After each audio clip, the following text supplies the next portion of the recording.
നമസ്തേ. കഴിഞ്ഞ ക്ലാസ്സിൽ നമ്മൾ സഞ്ചാരത്തിനിടയിൽ എന്ന 4-ാമത്തെ യൂണിറ്റിലെ പ്രകൃതി പാഠം എന്ന 3-ാമത്തെ പാഠത്തിൻ്റെ ആദ്യ ഭാഗം മനസ്സിലാക്കുകയുണ്ടായി. നമുക്ക് പാഠത്തിൻ്റെ ഇതുവരെയുള്ള ആശയം നോക്കാം. സ്വതന്ത്ര ഇന്ത്യയുടെ ആദ്യത്തെ പ്രധാനമന്ത്രിയായിരുന്ന ജവഹർലാൽ നെഹ്റുവിൻ്റെ ഒരച്ഛൻ മകൾക്കയച്ച കത്തുകൾ എന്ന കൃതിയിൽ നിന്നാണ് ഈ പാഠഭാഗം എടുത്തിട്ടുള്ളത്. സ്വാതന്ത്ര്യ സമരത്തിൽ പങ്കെടുത്ത് ജയിലിൽ അടയ്ക്കപ്പെട്ട ജവഹർലാൽ നെഹ്റു മകളായ ഇന്ദിരാ പ്രിയദർശിനിക്ക് അയച്ച കത്തുകളുടെ ഉള്ളടക്കം വെറും കുശലാന്വേഷണങ്ങളായിരുന്നില്ല. പിന്നെയോ ഈ പ്രപഞ്ചത്തെക്കുറിച്ചും അതിലെ ജീവജാലങ്ങളെക്കുറിച്ചുമുള്ള നാനാവിധമായ അറിവുകളായിരുന്നു ആ കത്തുകളിൽ ഉണ്ടായിരുന്നത്. നാം ജീവിക്കുന്ന ഈ ലോകത്തിൻ്റെ ചരിത്രം കുറേയെങ്കിലും അറിയണമെങ്കിൽ അതിലുള്ള എല്ലാ രാജ്യങ്ങളെപ്പറ്റിയും ചിന്തിക്കേണ്ടി വരുമെന്നും, അല്ലാതെ നാം ജനിച്ചു വളർന്ന ഒരു രാജ്യത്തെപ്പറ്റി മാത്രം ആലോചിച്ചാൽ മതിയാവില്ല എന്നും നെഹ്റു പറയുകയാണ്. ചരിത്രം അറിയാനുള്ള ശരിയായ വഴി അതിനെപ്പറ്റി വല്ലവരും എഴുതിയിട്ടുള്ള പുസ്തകങ്ങൾ വായിക്കുകയല്ല, മറിച്ച് പ്രകൃതിയാകുന്ന പുസ്തകത്തിൽ നിന്ന് നേരിട്ട് പഠിക്കുകയാണ് വേണ്ടത് എന്നാണ് നെഹ്റു പറയുന്നത്. ശിലകളിൽ നിന്നും മലകളിൽ നിന്നും ഭൂമിയുടെ ആദിമ കഥ പഠിച്ചു തുടങ്ങുന്നത് വളരെ രസകരമായിരിക്കുമെന്നും അദ്ദേഹം മകൾക്കയച്ച കത്തുകളിൽ എഴുതുന്നു. നമുക്കിനി പാഠത്തിൻ്റെ ബാക്കി ഭാഗം നോക്കാം. നിലത്തിലും മലഞ്ചെരുവുകളിലും നീ കാണുന്ന ഓരോ കല്ലും പ്രകൃതി ഗ്രന്ഥത്തിലെ ഓരോ ചെറിയ ഏടുകളായിരിക്കാൻ മതി. ഏടുകൾ എന്നാൽ താളുകൾ.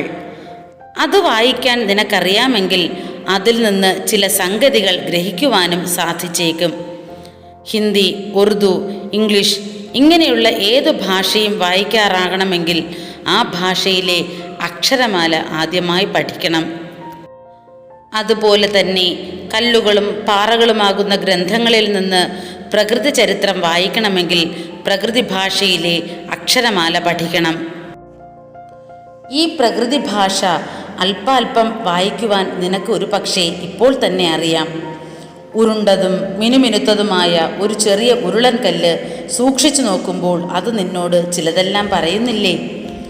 മുനയും മൂലയുമില്ലാതെ അത് ഉരുണ്ടു മിനുത്തു മിന്നുന്ന കല്ലായി തീർന്നതെങ്ങനെ? ഒരു വലിയ കല്ല് ചെറു കഷണങ്ങളാക്കി പൊട്ടിച്ചാൽ അതിൻ്റെ ഓരോ കഷണവും പരുപരുത്തതും മുനയും മൂലയുമുള്ളതുമായിരിക്കും.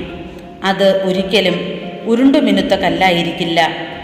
ആ കല്ല് ഇങ്ങനെ ഉരുണ്ടുമിനുത്ത് മിന്നുന്നതായി തീർന്നത് എങ്ങനെയാണ്? നോക്കിക്കാണുവാൻ കണ്ണും കേൾക്കുവാൻ ചെവിയും നിനക്കുണ്ടെങ്കിൽ ആ കല്ല് അതിൻ്റെ കഥ നിന്നോട് പറയും. പണ്ട് വളരെ കാലം മുമ്പ് ഒരു വലിയ പാറയിൽ നിന്നോ ഒരു വലിയ കല്ലിൽ നിന്നോ പൊട്ടിച്ചെടുക്കപ്പെട്ട ചെറു കഷണം പോലെ വളരെ മുനകളും മൂലകളുമുള്ള ഒരു കൽക്കഷണമായിരുന്നു എന്ന് അത് നിന്നോട് പറയും. അത് ഏതോ മലഞ്ചെരുവിൽ കിടന്നിരുന്നതാവാം. അവിടെ മഴ പെയ്ത് ആ വെള്ളത്തിൽ അത് താഴ്വരയിലേക്ക് ഒലിച്ചു പോന്നു.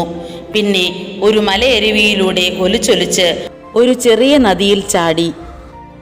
ചെറിയ നദി അതിനെ ഒരു വലിയ നദിയിലെത്തിച്ചു. ഈ കാലത്തെല്ലാം അത് നദിയുടെ അടിയിലൂടെ ഉരുളുകയായിരുന്നു. അങ്ങനെ അതിൻ്റെ മുനകൾ തേഞ്ഞു പോവുകയും പരുപരുത്ത പുറം മിനുസവും മിന്നിച്ചയും ഉള്ളതാവുകയും ചെയ്തു. ഇപ്രകാരമാണ് പരുപരുത്ത പാറക്കഷണം നീ കാണുന്ന വിധത്തിലായത്. നദി എങ്ങനെയോ ഇട്ടേച്ചു പോയ കല്ലാണ് നീ കണ്ടത്. നദിയിൽ തന്നെ ഒലിച്ചു പോയിക്കൊണ്ടിരുന്നെങ്കിൽ അത് ചെറുതായി ഒടുവിൽ ഒരു മണൽത്തരിയായി തീരുകയും കടൽക്കരയിലെ സഹോദരങ്ങളോടൊത്ത് കൊച്ചുകുട്ടികൾ കളിക്കുവാനും മണൽ മാളിക പണിയുവാനും ഉപയോഗിക്കുന്ന മണൽപ്പുറമായി തീരുകയും ചെയ്യുമായിരുന്നു. ഒരു ചെറിയ കൽക്കഷണത്തിന് ഇത്രയെല്ലാം പറയുവാൻ കഴിയുന്ന സ്ഥിതിക്ക് പാറകളിൽ നിന്നും പർവ്വതങ്ങളിൽ നിന്നും നാം കാണുന്ന മറ്റനേകം വസ്തുക്കളിൽ നിന്നുമെല്ലാം നമുക്ക് എത്രയധികം സംഗതികൾ ഗ്രഹിക്കുവാൻ കഴിയും. ജവഹർലാൽ നെഹ്റു, ഒരച്ഛൻ മകൾക്കയച്ച കത്തുകൾ. നമുക്ക് പാഠത്തിൻ്റെ ആശയം നോക്കാം. നിലത്തിലും മലഞ്ചെരുവുകളിലും കാണുന്ന ഓരോ കല്ലും പ്രകൃതി ഗ്രന്ഥത്തിലെ ഓരോ ഏടുകളാണ്. അതായത് തറയിലും മലഞ്ചെരുവുകളിലും കാണുന്ന ഓരോ കല്ലും പ്രകൃതിയാകുന്ന ഗ്രന്ഥത്തിലെ പുസ്തകത്തിലെ ഓരോ ഏടുകളാണ്, ഓരോ താളുകളാണ്. അത് വായിക്കാൻ പഠിച്ചാൽ പലതും മനസ്സിലാക്കാൻ സാധിക്കും. കല്ലുകളും പാറകളുമാകുന്ന ഗ്രന്ഥങ്ങളിൽ നിന്ന് പ്രകൃതി ചരിത്രം വായിക്കണമെങ്കിൽ പ്രകൃതിയിലെ അക്ഷരമാല പഠിക്കണം. ഒരു ഉരുളൻ കല്ലിനെ ചെറിയ കഷണങ്ങളായി പൊട്ടിച്ചാൽ അതിൻ്റെ ഓരോ കഷണത്തിനും പറയാനുണ്ടാവും ഓരോ കഥകൾ. ഒന്നുകൂടി വിശദമാക്കിയാൽ, നൂറ്റാണ്ടുകൾ കൊണ്ടാണ് കല്ലുകൾ ഇന്നത്തെ രൂപത്തിലായത്. ഭൂമിയിലും പ്രകൃതിയിലുമുണ്ടായ മാറ്റങ്ങൾ കല്ലിലും കാണാം.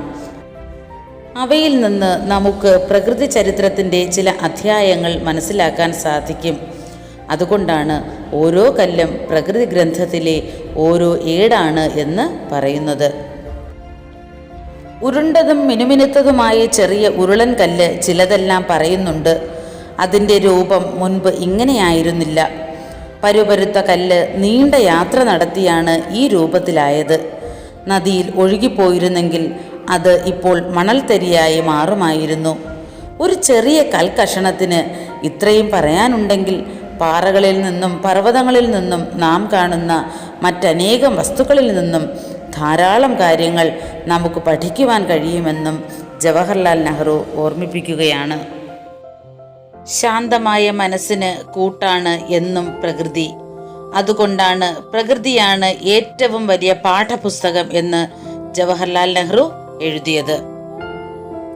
പ്രകൃതി പാഠം എന്ന പാഠത്തിൻ്റെ ആശയം എല്ലാവർക്കും മനസ്സിലായല്ലോ. പുതിയൊരു പാഠവുമായി അടുത്ത ക്ലാസ്സിൽ കാണാം. നന്ദി.